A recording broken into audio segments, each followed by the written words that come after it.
I'm Melanie Raye. Welcome to episode 13 of my vlog. Today's episode is called Handling Anger. Now, back when I was at Bible college, we had a class in our interns year called Character and Integrity. We were all given a topic to speak on, and I was given the topic anger. The things that I learned through writing my little mini sermon on anger are still very helpful to me today, so I thought I'd share it with you and see if it would help you too. So my first point is that we need to take responsibility for our reactions. Often we blame others for our reactions. This is bad because it paralyzes us while we believe that the problem belongs to someone else, and we're unable to move forward. It's only when we accept responsibility for our own reactions that we can then solve the problem. In a way, by accepting our part of the blame, we're taking back control of the situation. This prevents the problem from escalating further. Turning the other cheek is taking responsibility too.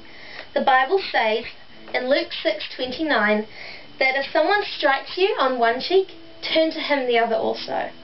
The reason that I say that it's taking responsibility is because it breaks the cycle of action-reaction that takes place in an angry argument. Until at least one party decides to turn the other cheek and break this cycle, both parties are actually held in bondage to this cause and effect sequence of events. While parties are held in bondage by the results of their own anger, there can be no winners. There can only be losers, because both parties are still trapped by their own emotions and their own reactions.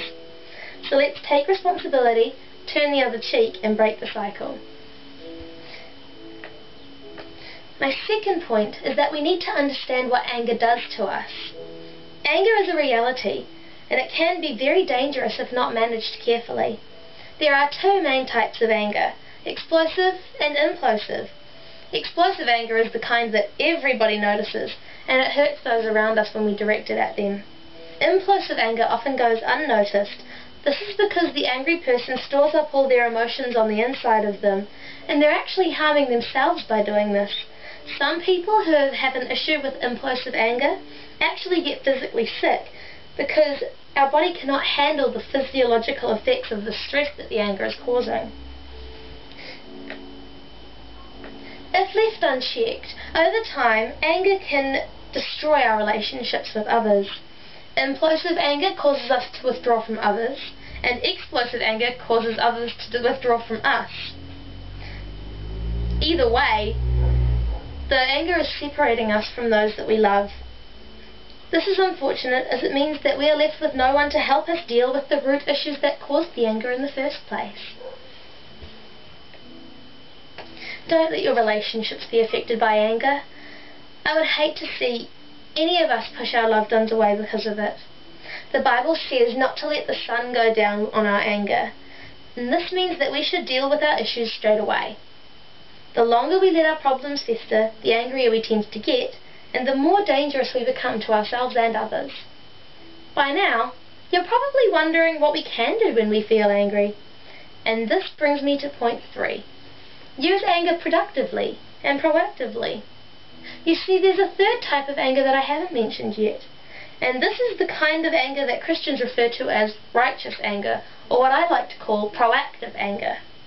Righteous anger, or proactive anger, is an anger that sees a problem or an injustice and works proactively to fix the issue. Jesus had righteous anger. There's one story in the Bible, in Matthew 21:11, which I'm sure a lot of you will know. Jesus goes to the temple in Jerusalem to pray, only to find that people have turned it into a marketplace. It's written that Jesus turned over tables and kicked all the people out. And he yelled, "This is meant to be a house of prayer, but you've all turned it into a den of thieves." There's one translation that even talks about Jesus creating a whip and lashing that around as well. This isn't the meek and mild Jesus we've come to idealize. But you see, Jesus saw a problem, one that offended his heavenly Father, and he did what he needed to do to fix the issue. I think that sometimes anger that is well directed is important for motivating people to try to fix issues. For example, Lee Ramsey from City Point in Australia is angry at the issue of sex trafficking, so she created the She Rescue Homes. World Vision is angry at child poverty, And so they hold events like the 40-hour famine to raise money to feed and clothe those children in third world countries. Mercy Ministries is angry at the problems of depression and self-harm, so they have mercy centres all over the world where young women can go and get help and rehabilitation for those issues. All these issues are real and we should be angry at them. The key word here is issues. We need to direct our anger at problems, not people. Only then can we be productive and proactive.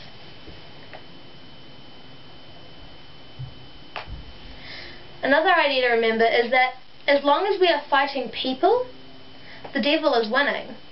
But it's when we fight the devil together in harmony with our friends that we can succeed in defeating the devil's schemes. We need to be a team. So in conclusion, to handle our anger, we need to admit responsibility for our own reactions, understand what anger does to us, and direct our anger at problems, not people.